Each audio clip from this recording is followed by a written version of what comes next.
Good morning viewers, myself doctor Premda Saini. आज हम BEd second year के अंडरस्टैंडिंग द सेल्फ पेपर के अंतर्गत शैक्षिक संप्रेषण प्रक्रिया को प्रभावित करने वाले कारकों की स्टडी करेंगे। तो संप्रेषण प्रक्रिया के ऊपर कई वीडियोस बना के अपलोड कर दिए गए हैं संप्रेषण को लेकर के, तो आप उन वीडियोस को भी देख सकते हैं। अब है इसके जो कारक, तो कारकों के अंतर्गत सबसे पहला आता है जो कारक है जो हमारी शैक्षिक संप्रेषण प्रक्रिया को प्रभावित करता है, वह है छात्र। तो छात्र एक ऐसा कारक है जो हमारी शैक्षिक संप्रेषण की प्रक्रिया को प्रभावित करता है, क्योंकि छात्र के अंदर अपनी व्यक्तिगत विभिन्नताएं होती हैं, अपनी मनोभाव होते हैं, अपनी रुचियां होती हैं, अपनी आदतें होती हैं, अपने संस्कार, एटीट्यूड और अपने आवश्यकताएं होती है। तो उसके आधार पर सभी जो छात्र हैं आपस में व्यक्तिगत विभिन्नता रखते हैं, और इस व्यक्तिगत विभिन्नताओं के कारण ही जो हमारी संप्रेषण की प्रक्रिया है वो प्रभावित होती है। अब इसका सेकंड कारक है हमारे शिक्षण के उद्देश्य।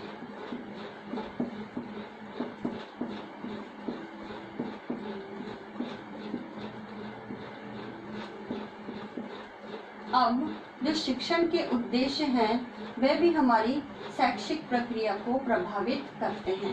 तो शिक्षण के उद्देश्य के अंतर्गत जब भी हम क्लासरूम के अंदर एज ए टीचर टीचिंग कराते हैं तो हम हमारे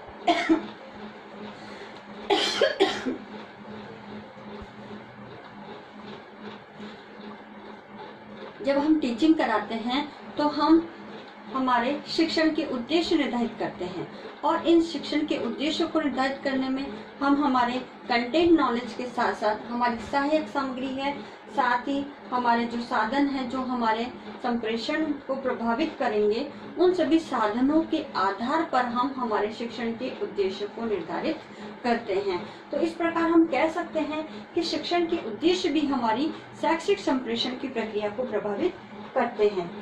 नेक्स्ट पॉइंट आता है शिक्षक का व्यक्तित्व।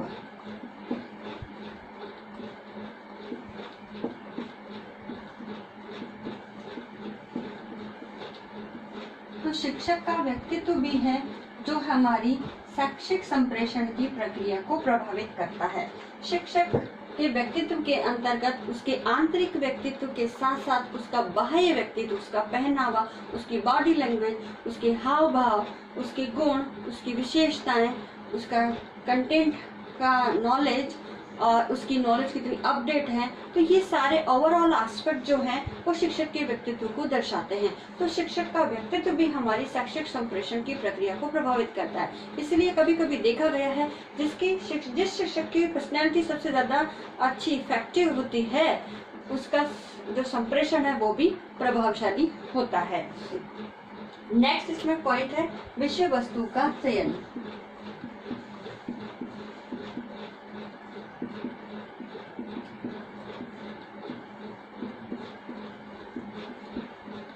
अब विषय वस्तु का चयन भी हमारी जो शैक्षिक संप्रेषण की प्रक्रिया है उसको प्रभावित करता है कि शिक्षक के द्वारा किस प्रकार से किस कंटेंट को लिया गया है। कभी कभी बहुत सरल कंटेंट होता है तो शिक्षक के द्वारा पढ़ाए गए इस कंटेंट पर स्टूडेंट ज्यादा रुचि नहीं लेते, क्योंकि वो उन्हें पहले से ही ज्ञात है।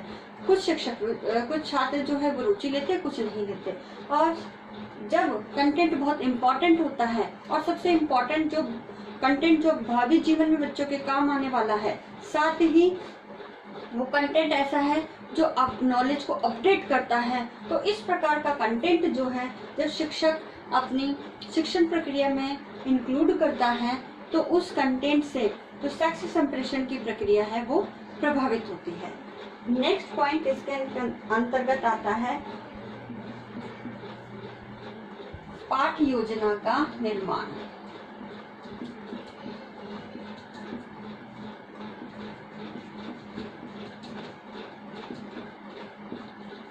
तो पाठ योजना का निर्माण भी जो है वो हमारी शैक्षिक संप्रेषण की प्रक्रिया को प्रभावित करता है, क्योंकि पाठ योजना के अंतर्गत न केवल हम शिक्षण के उद्देश्य डिसाइड करते हैं, बल्कि अपनी जो विषय वस्तु है उसको भी विभिन्न छोटे छोटे सरल और क्रमबद्धता के साथ प्रस्तुत करते हैं।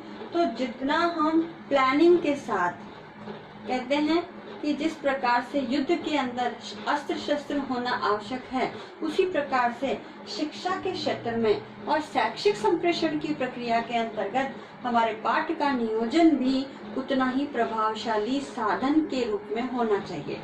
जितना इफेक्टिव हमारा पाठ योजना की प्लानिंग होगी, वो प्लानिंग उतनी ही ज़्यादा इफेक्टिव होगी, और वह प्लानिंग जब इफेक्टिव होगी तो हमारी शैक्षिक संप्रेषण की प्रक्रिया को वो प्रभावित होगी। तो जितना हमारा जो प्लानिंग है वो इफेक्टिव है, उतना ही ज़्यादा हमारा शैक्षिक संप्रेषण भी प्रभावित होगा। नेक्स्ट आता है उचित शिक्षण विधि एवं सहायक सामग्री। अब पाठ योजना के निर्माण के साथ साथ हमारे शैक्षिक संप्रेषण को प्रभावित करने में हमारी जो शिक्षण विधि है और हम जो सहायक सामग्री हमारी कंटेंट के प्रस्तुतिकरण के लिए लेते हैं, वो भी एक इम्पॉर्टेंट रोल प्ले करती है। जो हमारी जितनी अच्छी और इफेक्टिव हमारी शिक्षण विधि होगी, जैसे आज जो इनोवेटिव टीचिंग मेथड्स हमारे चल रहे हैं, जिसमें माइक्रो टीचिंग के माध्यम से हम विभिन्न कौशलों का विकास करते हैं, और साथ ही जो डिफरेंट टाइप की टीचिंग मेथोडोलॉजी अपने कंटेंट के अपने विषय अनुसार स्टूडेंट को सिखाई जाती है प्रशिक्षण के दौरान। जब प्रशिक्षण के दौरान वो शिक्षण विधि उनका सैद्धांतिक ज्ञान दिया जाता है, और वही जब शिक्षा के फील्ड में उतरते हैं तो उचित शिक्षण विधि का प्रयोग कंटेंट जो हम विषय वस्तु डिलीवर्ड कर रहे हैं बच्चों को, उसके अनुसार जब हम प्रयुक्त करते हैं, और नवाचार आधारित शिक्षण विधियां जैसे समस्या समाधान है, प्रोजेक्ट मेथड है, परिचर्चा विधि है, पैनल डिस्कशन है, तो इस डिफरेंट टाइप की जो मेथड्स है जब हम उनका यूज करेंगे तो वो हमारी शैक्षिक संप्रेषण की प्रक्रिया को प्रभावित जरूर करेगा।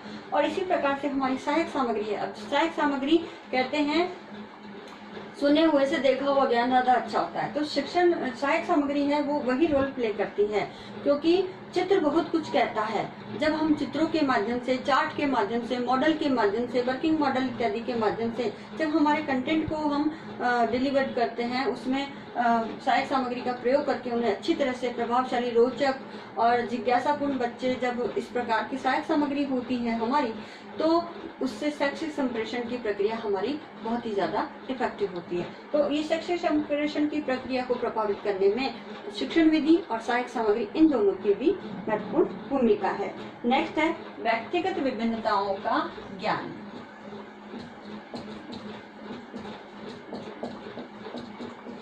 व्यक्तिगत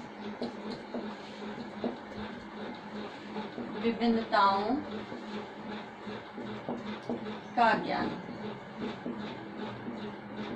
हमारी शैक्षिक संप्रेषण की प्रक्रिया जब भी प्रभावशाली होगी जब शिक्षक को मनोविज्ञान का ज्ञान होगा, और मनोविज्ञान के ज्ञान के अंतर्गत उसे बालकों की व्यक्तिगत विभिन्नताओं का ज्ञान होगा। यानी बालक की क्या रुचियां हैं, क्या आवश्यकता है, क्या उनका आयु स्तर है, और किस प्रकार से उनकी मनोभाव है, वो जिज्ञासा किस प्रकार से, उनके क्या प्रॉब्लम आ रही है। तो हर बच्चे के अंदर अपनी व्यक्तिगत विभिन्नताएं पाई जाती है, और जब तक शिक्षक को व्यक्तिगत विभिन्नताओं का ज्ञान नहीं होगा, वह अपने कक्षा के अंदर विद्यार्थियों का वर्गीकरण नहीं कर सकता और उसके अनुसार अपनी शिक्षण प्रक्रिया को संपादित नहीं कर सकता। इसलिए व्यक्तिगत विभिन्नताओं का ज्ञान भी हमारी शैक्षिक जो संप्रेषण की प्रक्रिया है उसे प्रभावित करता है।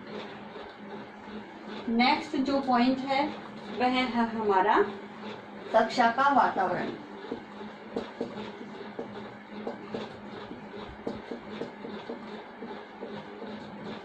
तो कक्षा का वातावरण भी जो है वो हमारी शैक्षिक संप्रेषण की प्रक्रिया को प्रभावित करता है, क्योंकि कक्षा का वातावरण जितना शांत होगा उतना ही शिक्षण अधिगम प्रक्रिया प्रभावशाली होगी। जब कक्षा का वातावरण अनुकूल बच्चों के बैठक व्यवस्था, प्रकाश की व्यवस्था और हवा की व्यवस्था, ये सब सही नहीं होगी। साथ ही जो क्लास है वो शोरगुल वाली होगी, कोलाहल वाली होगी, तो वो शैक्षिक संप्रेषण की प्रक्रिया को प्रभावित जरूर करेगी।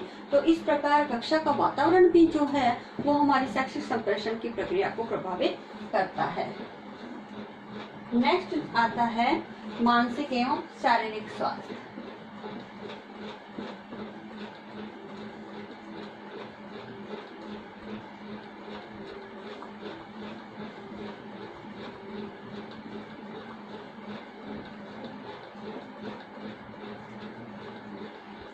तो बालकों का मानसिक और शारीरिक स्वास्थ्य भी हमारी शैक्षिक संप्रेषण की प्रक्रिया को प्रभावित करता है।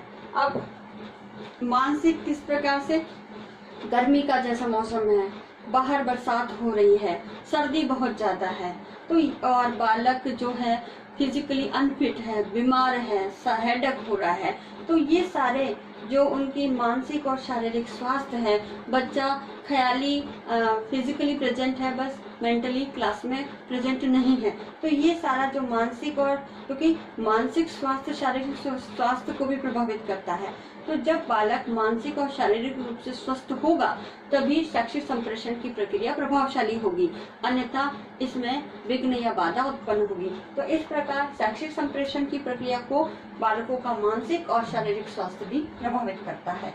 नेक्स्ट पॉइंट आता है इसके अंतर्गत सीखने हेतु अभिप्रेरणा।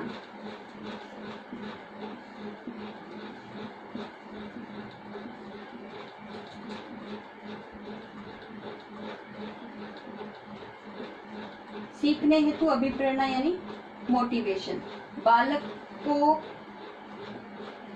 वही शिक्षक ज्यादा प्रभावशाली या आइडियल लगते हैं जो बालकों के भविष्य के को एक अच्छा दिशा निर्देश प्रदान करते हैं, यानी उनको जो भविष्य के दिशा के अनुरूप उनका व्यक्तित्व का विकास करने के अवसर उन्हें प्रदान करते हैं।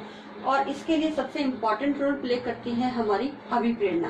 तो शिक्षक जितना बालक को प्रोत्साहित करेगा, अभिप्रेरित करेगा, उतना ही ज्यादा अधिगम होगा और ये अधिगम उनको उनके भविष्य के लिए एक दिशा निर्देश भी प्रदान करेगा, साथ ही बालकों के जीवन में आने वाली समस्याओं के हेतु भी बालकों को उचित दिशा निर्देश प्रदान करेगा। क्योंकि जो बालक शिक्षक को अपना आदर्श मानते हैं और उनसे सीखने के लिए वो सदैव प्रेरित रहते हैं, और इसके लिए शिक्षक द्वारा मोटिवेशन का कार्य बहुत ही इम्पोर्टेंट होता है। और बालक को जो मोटिवेशन मिलता है तो बालक बिना झिझक के अपनी व्यक्तिगत समस्याएं, अपने सीखने संबंधी जो भी परिस्थितियां हैं उनको शिक्षक के सामने रखते हैं और शिक्षक उनके लिए एक उचित दिशा निर्देश प्रदान करते हैं। तो बालक का शिक्षक के प्रति ट्रस्ट भी होता है और यही मोटिवेशन शिक्षक के प्रति सहानुभूति और मित्रत्व व्यवहार के बनाए रखने में भी मददगार होता है। एट द लास्ट पॉइंट है सहसंबंध का ज्ञान। अब मैं इस पॉइंट को यहाँ लिख रही हूँ।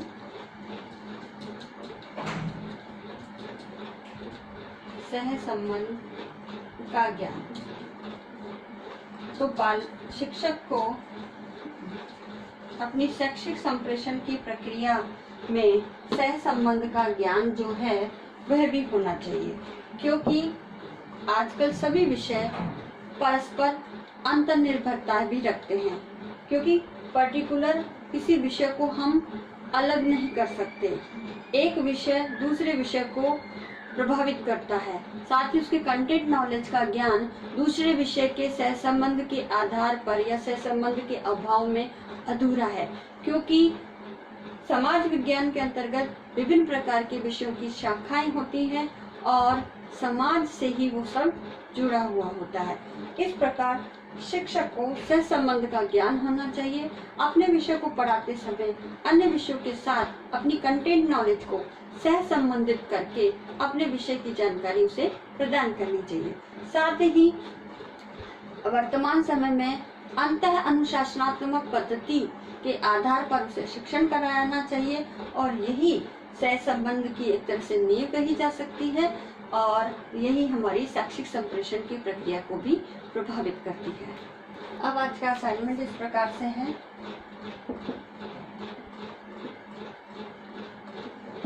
इसमें एक क्वेश्चन दिया जाता है कि शैक्षिक संप्रेषण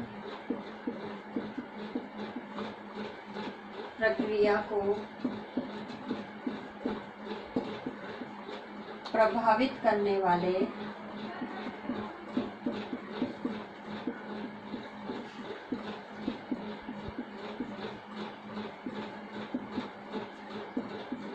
कारकों का वर्णन कीजिए। तो इसके अंतर्गत जो है आपको जो भी कारक हमने इस वीडियो में डिस्कस किए उनको डिटेल में डिस्क्राइब करना है। साथ ही इस कोरोना महामारी के दौर में आप अपने घर में रहिए, सुरक्षित रहिए, जहाँ तक हो सके घर से बाहर नहीं निकलिए, आवश्यक हो तो ही घर से बाहर निकलिए, अपने फेस पे मास्क लगा के रखिए, हाथों को सैनिटाइज करें या साबुन से धोते रहिए और लोगों से सोशल डिस्टेंसिंग का पालन कीजिए। अपने सोशल मीडिया ग्रुप में जैसे कोरोना वायरस की एडवाइजरी गवर्नमेंट ऑफ इंडिया द्वारा जारी की गई है या राज्य सरकार द्वारा जारी की गई है, उसकी पोस्टर, वीडियो क्लिपिंग, इमेजेस बना करके लोगों को शेयर कीजिए। वैक्सीनेशन के कार्य के लिए भी प्रोत्साहित कीजिए। आई होप ये वीडियो आपके लिए यूजफुल होगा। So thank you.